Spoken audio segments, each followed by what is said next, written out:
Good morning class, let's revise trigonometry today. और ये exam से पहले लास्ट क्लास है, सो आई होप कि you have read all the instructions जो आपके व्हाट्सएप ग्रुप में दे दिए गए थे। अच्छा, एग्ज़ाम्स जो क्वेश्चन आता हो उसको पहले करना, टाइम वेस्ट मत करना। अगर कोई क्वेश्चन नहीं हो रहा है तो रिव्यू लेटर करके उसको बाद में अटैम्प्ट करना। Is that clear? अच्छा, सेव एंड नेक्स्ट का ऑप्शन जरूर करना। Now let's revise trigonometry. Basically trigonometry में आपके ना जो चैप्टर्स हैं, सबसे पहले होता है ट्रिग्नोमेट्रिक रेशियोज, फिर होता है trigonometric ratios of some particular angles, फिर होता है trigonometric ratios of complementary angle, फिर हाइट एंड डिस्टेंस है और एक ट्रिग्नोमेट्रिक आइडेंटिटीज़ है। बेसिकली हमने 3 चैप्टर पढ़े थे, ट्रिग्नोमेट्रिक रेशियोज, सब trigonometric ratios of particular angle और कॉम्प्लीमेंट्री। कॉम्प्लीमेंट्री सीबीएसई ने आपके सिलेबस से हटा दिया है, तो बेसिकली आपको सिर्फ 2 चैप्टर पढ़ने हैं अभी ट्रिग्नोमेट्री में, जो आपके इस बार एग्जाम्स में आ रहे हैं, पीरियोडिक टेस्ट 1 में आ रहे हैं। पहला है ट्रिग्नोमेट्रिक रेशियोज और दूसरा है trigonometric ratios of some particular angle. तो ट्रिग्नोमेट्रिक रेशियोज के लिए हमेशा याद रखना, ट्रिग्नोमेट्रिक राइट एंगल ट्राइंगल में लगती है। राइट एंगल ट्राइंगल में एक एंगल 90 डिग्री होता है, बाकी दोनों एंगल एक्यूट एंगल होते हैं। तो मान लो अगर एक राइट एंगल ट्राइंगल है, अच्छा ट्रिग्नोमेट्रिक रेशियो, ये रेशियो है, रेशियो मतलब समथिंग अपॉन समथिंग। तो इसको याद करने की ट्रिक होती थी, पंडित बद्री प्रसाद हर हर बोले सोना, सोना मतलब साइन, चांदी कॉस तोले, तो साइन कॉस टेन। साइन इसका मतलब साइन क्या हो गया, साइन रेशियो हो गया परपेंडिकुलर और हाइपोटेन्यूज का, कॉस बेस और हाइपोटेन्यूज का रेशियो है, और टेन परपेंडिकुलर और बेस का रेशियो है। अच्छा, साइन का उल्टा होता है कोसेक, कॉस का उल्टा होता है सेक, टेन का उल्टा होता है कॉट। बेसिकली अगर मान लो एंगल है, जैसे एक राइट एंगल ट्राइंगल मैंने बना दिया, this is a right angle at B and C, ठीक है। अगर मान लो अब मैं इस एंगल की बात कर रहा हूं, ठीक है, तो इस एंगल के लिए ये एंगल कौन सा हो गया, ए। अगर मान लो मैंने इसको थीटा बोलना है तो ये थीटा हो गया, फाई बोलना है तो फाई हो गया। तो मान लो मैं इस एंगल की बात कर रहा हूं, तो इस एंगल के लिए ये बेस हो जाएगा।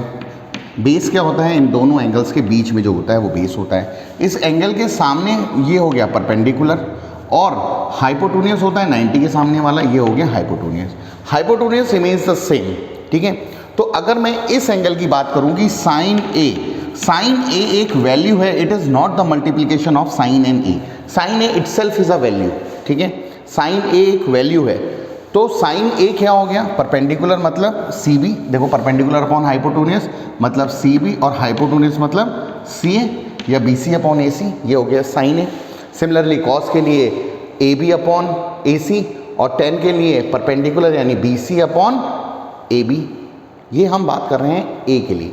अब अगर यही बात मैं करूं सी के लिए, तो सी के लिए हाइपोटेन्यूज तो यही रहेगा, इस एंगल और 90 डिग्री के बीच का जो होता है वो होता है बेस, और इसके सामने वाला होता है परपेंडिकुलर। यानी अगर अब कोई बोले साइन सी, तो साइन सी क्या होता है, परपेंडिकुलर अपॉन हाइपोटेन्यूज, परपेंडिकुलर हो गया ए बी और हाइपोटेन्यूज हो गया ए सी।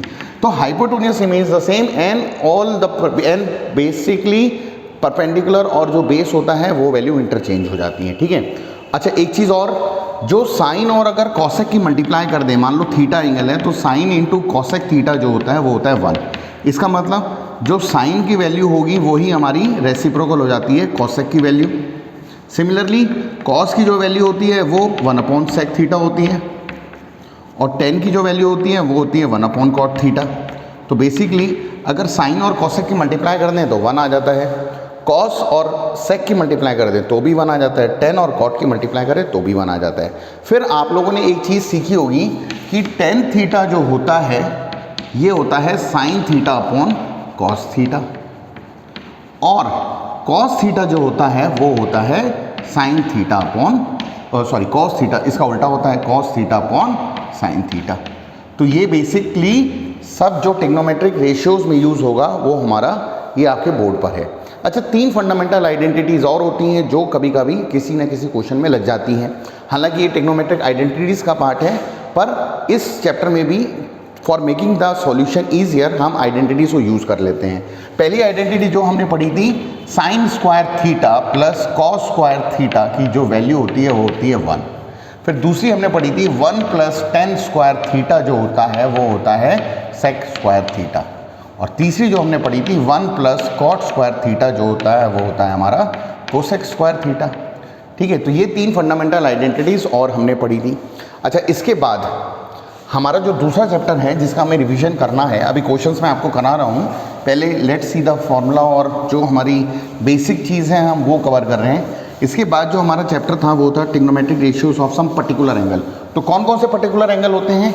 पर्टिकुलर एंगल होते हैं 0 डिग्री, 30 डिग्री, 45 डिग्री, 60 डिग्री और 90 डिग्री। और बेसिकली हमें सिर्फ 3 टेबल याद करनी होती है। एक याद करनी होती है साइन की, एक याद करनी होती है कॉस की और एक याद करनी होती है टेन की। साइन की पता है तो कोसेक की पता लग जाएगी, कॉस की पता है तो सेक की पता लग जाएगी, टेन की पता है तो कॉट की पता लग जाएगी। ठीक है।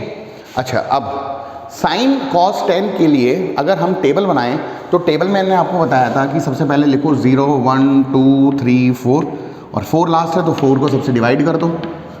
ठीक है। और अंडर रूट ले लो तो under root 0/4 0, under root 1/4 1/2, under root 2/4 1/√2, under root 3/4 √3/2 और अंडर रूट 4/4 मतलब 1। तो साइन 0 की वैल्यू होती है 0, साइन 30 की वैल्यू हाफ, साइन 45 की वैल्यू 1/2 1/√2, साइन 60 की वैल्यू √3/2, साइन 90 की वैल्यू 1। जो 1 होता है ये नीचे से ऊपर लिखना शुरू कर दो, जो 1 होता है वो यहाँ आ गया, यानी साइन 0 की वैल्यू हो गई 1, फिर √3/2 आ जाएगा, फिर 1/√2 आ जाएगा। बेसिकली नीचे से उतारना ऊपर शुरू कर दो, फिर 1/2 और फिर 0। और 10 क्या होता है? Sine upon cos.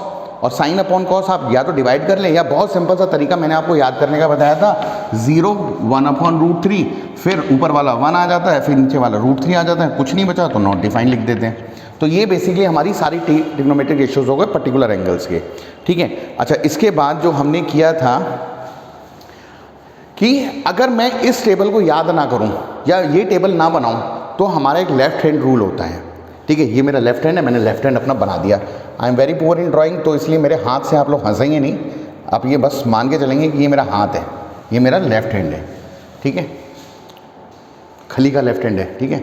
तो देखो ये 0 डिग्री यानी सबसे नीचे वाली जो फिंगर होती है इसको बोला 0 डिग्री, ये वाली फिंगर 30 डिग्री, ये वाली फिंगर 45 डिग्री, ये वाली फिंगर 60 डिग्री और ये वाली फिंगर 90 डिग्री। 0 डिग्री, 30 डिग्री, 45, 60 और 90। साइन के लिए मैंने आपको बताया था क्लॉक, साइन के लिए क्लॉकवाइज और कॉस के लिए एंटी क्लॉक। ठीक है। अब मान लो, ठीक है, किसी को साइन 90 की वैल्यू निकालनी है, तो देखो साइन 90 की वैल्यू 1 है, पर अब देखो साइन 90 निकालना है, मान लो साइन 90 और साइन में हमारी कौन सी डायरेक्शन है? क्लॉकवाइज। तो क्लॉकवाइज चलो, तो 90 वाली है, इसके बाद कितनी फिंगर है? 1 2 3 4 है, तो इसको लिख दो √4/2। √4 जो हाई फिंगर उसको अंडर रूट के डिवाइड बाय 2 कर दो, तो √4 की वैल्यू क्या होती है? 2, 2/2 कितना हो गया? 1। क्या साइन 90 की वैल्यू 1 है? यस। अच्छा, इसके बाद हम इस फिंगर की बात करते हैं, मतलब 60 डिग्री, यानी साइन 60, यानी इस फिंगर के बाद कितनी फिंगर बची? 1 2 3। देखो 60 डिग्री ये वाली है, 1 2 3, 3 फिंगर बची, तो 3 फिंगर मतलब √3/2। क्या साइन 60 की वैल्यू √3/2 होती है? यस। फिर हम बात करते हैं 45, साइन 45, तो देखो 45 के बाद कितनी फिंगर है? 2, यानी √2/2 और √2/2 से अगर काटेंगे तो 1/√2। फिर आ गया साइन 30, 30 मतलब कितनी फिंगर है? 1, √1/2। और फिर आ गया साइन 0, कितनी फिंगर है? कोई भी फिंगर नहीं है, तो 0/4 मतलब 0। क्या यही वैल्यू आ रही है? यस। अब हम बात करते हैं कॉस की। तो देखो कॉस में मैंने बताया एंटी क्लॉक होता है। कॉस में क्या होता है? Anti clock. यानी अगर मैं कॉस 90 की वैल्यू लिखना चाहूँ तो देखो इसके बाद कोई और फिंगर है एंटी क्लॉक, घड़ी ऐसे, एंटी क्लॉक ऐसे है, क्लॉक ऐसे है, तो क्या इसके बाद कोई और फिंगर है? नहीं है, यानी √0/2 मतलब 0। क्या कॉस 90 की वैल्यू 0 होती है? यस। फिर हम बात करते हैं कॉस 60, तो देखो कितनी फिंगर है? 1, यानी √1/2, √1/2 मतलब 1/2। क्या 1/2 है? यस। फिर हम बात करते हैं कॉस 45, कॉस 45 में देखो कितनी फिंगर है एंटी क्लॉक? 1 2, यानी √2/2 मतलब 1/√2। क्या कॉस 45 की वैल्यू 1/√2 है? यस। फिर हम बात करते हैं कॉस 30, कितनी फिंगर है? 1 2 3, यानी √3/2। फिर हम बात करते हैं कॉस 0, कितनी फिंगर है? 1 2 3 4, √4/2 मतलब 2/2 मतलब 1। क्या यही वैल्यू है?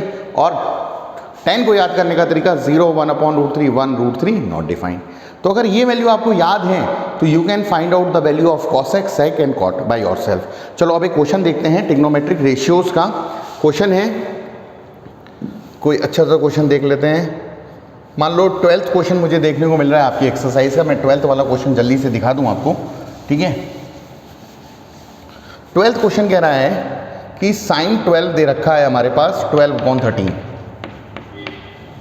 ठीक है, और कह रहा है find the value of 2 sine theta -3 cos theta upon 4 sine theta -9 cos theta. इसकी वैल्यू हमें फाइंड आउट करनी है। तो साइन तो हमें पता है बेसिकली, अब हमें कॉस निकालना है। तो साइन मैंने आपको बताया था कि sine is a ratio of perpendicular upon hypotenuse. तो परपेंडिकुलर रेशियो यानी वेरिएबल आ गया, परपेंडिकुलर 12 है, हाइपोटेन्यूज 13 के है। पाइथागोरस थ्योरम लगा दो। पाइथागोरस थ्योरम से हमें पता लग जाता है कि हाइपोटेन्यूज का square is equal to perpendicular का स्क्वायर प्लस बेस का स्क्वायर, यानी 13k का square is equal to 12k का स्क्वायर प्लस बेस का स्क्वायर। 13 का स्क्वायर होता है 169, यानी 169k का स्क्वायर। 12 का स्क्वायर होता है 144k square is equal to B square, ठीक है। इनको जब माइनस किया 9 - 4 5, 6 - 4 2, 25 is equal to B square, 25k square, यानी बेस कितना आ गया 5k। अब हमें बेस भी पता लग गया 5k है, ठीक है। साइन पता है, कॉस नहीं पता। क्या कॉस निकाल सकते हैं? कॉस होता है बेस अपॉन हाइपोटेन्यूज। बेस की वैल्यू आई 5k, हाइपोटेन्यूज हमारे पास पता है 13k, यानी कॉस की वैल्यू आ गई 5/13। जो वैल्यू निकल गया है वो पुट कर दो, यानी 2 × साइन थीटा, साइन थीटा है 12/13 माइनस कॉस थीटा मतलब 5/13 होल अपॉन 4 साइन थीटा मतलब 4 × 12/13 माइनस 9 कॉस थीटा मतलब 9 × कॉस की वैल्यू है 5/13। सॉल्व कर देते हैं। 12 2 = 24/13 माइनस 5, एलसीएम भी ले लिया मैंने। 12 4 = 48 माइनस 9 5 = 45/13। 13 से 13 कैंसिल हो गया। 24 - 5 is 19 and 48 - 45 is 3। So our answer is 19/3, ठीक है। तो इस तरीके के क्वेश्चंस हैं जो आपको करने हैं। एक ट्रायंगल दिया होता है कभी कभी, तो ट्रायंगल वाले क्वेश्चंस भी आप कर सकते हैं। ये मैंने जो क्वेश्चन कराया था ये एक्सरसाइज 10 का क्वेश्चन नंबर 12 है, और 12 का आंसर भी देख लेते हैं 3। चलो 12th का आंसर, चलो आंसर बाद में देख लेंगे। Have a look.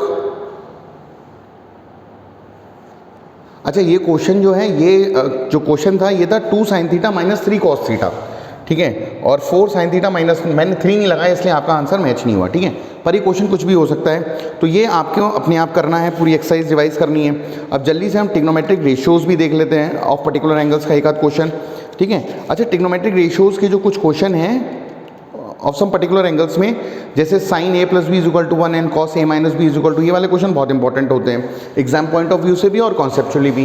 तो एक ये वाला क्वेश्चन देख लेते हैं और फिर एक वैल्यू वाला क्वेश्चन देख लेंगे, ठीक है। वैल्यू मैंने आपकी स्क्रीन पर लिखी हुई है ये, ताकि आप एकदम से क्विक लगा सको। क्वेश्चन है कि साइन a + b = 1 और कॉस a - b = √3/2, ठीक है। साथ में कंडीशन दी जाती है। कंडीशन क्या है कि भैया जो a + b की वैल्यू है वो 0 से बड़ी है और 90 के छोटी है या बराबर हो सकती है, और दूसरा a जो है वो b से बड़ा है। ये कंडीशन हमारा आंसर निकलने के बाद चेक करने के लिए होती है। अच्छा देखो, साइन में 1 किसकी वैल्यू होती है? साइन में 1 वैल्यू होती है 90 की, तो यहाँ पर 1 की जगह हम 90 लगा सकते हैं। तो साइन a + b बराबर 90 डिग्री। इसका मतलब a + b कितना निकल के आ गया 90। कॉस में √3/2 किसकी वैल्यू होती है बताओ? 30 डिग्री की, तो इसको मैंने cos 30 लिख दिया। काटना मत, तो a - b कितना आ गया 30। दो इक्वेशन बन गई, सॉल्व कर लेंगे। चलो मैं सॉल्व कर दे रहा हूँ जल्दी से। तो a + b = 90 degree, a - b = 30 degree. जब इसको सॉल्व किया तो 2a = 120 degree, a comes out = 60 degree. 60 आ गया, यहाँ लगा दिया। 60 - b = 30, यानी b कम्स आउट = 30। तो देखो, क्या a b से बड़ा है? यस, a b से बड़ा है। क्या इन दोनों का सम 90 के बराबर आ रहा है? आ रहा है। तो ये हमारा आंसर हो गया, ठीक है। a 60 b 30। अब एक क्वेश्चन है, जैसे मान लो वैल्यू पुट करने का ये क्वेश्चन देख लेते हैं। क्वेश्चन इज एक्सरसाइज का देख लेते हैं। कोई क्वेश्चन कह रहा है कि फाइंड द वैल्यू ऑफ, जैसे क्वेश्चन मैं लिख दे रहा हूँ आपका,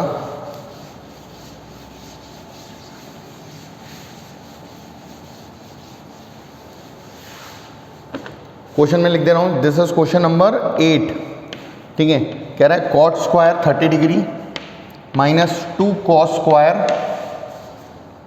30 degree minus 3/4 sec square 45 plus 1/4 cosec square 30, ठीक है।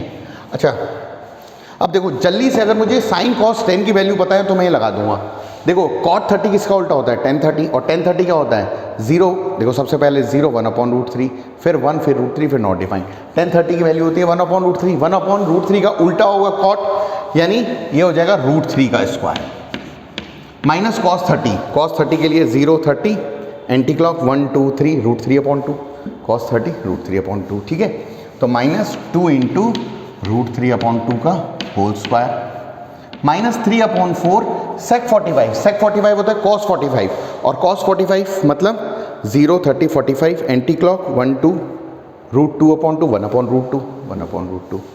तो माइनस, अच्छा 1/√2 cos 45 है तो sec 45 इसका उल्टा होगा, मतलब √2 का स्क्वायर हो गया, प्लस 1/4 cosec 30। cosec 30 किसका उल्टा होगा? sin 30 का। sin 30 की वैल्यू 1/2, 1/2 का उल्टा हो गया 2, इसका स्क्वायर। सॉल्व कर लेते हैं। √3 का स्क्वायर हो गया 3, माइनस ये हो गया 2 into 3/4 minus 3/4 into 2 plus 1/4 into 4, काट देते हैं। तो देखो 3 माइनस 3 2 ज़ा 6/4 माइनस 3 2 ज़ा 6/4 प्लस 1, ठीक है। 3 2 ज़ा 6/4, 3 2 ज़ा 6/4, तो 3 + 1 कितना हो गया? 4, माइनस ये हो जाएगा 12/4, 6 6 12/4, 4 3 ज़ा 12, यानी 4 - 3 is 1। So our answer is 1। ये मैंने क्वेश्चन नंबर कराया था 8 आपको।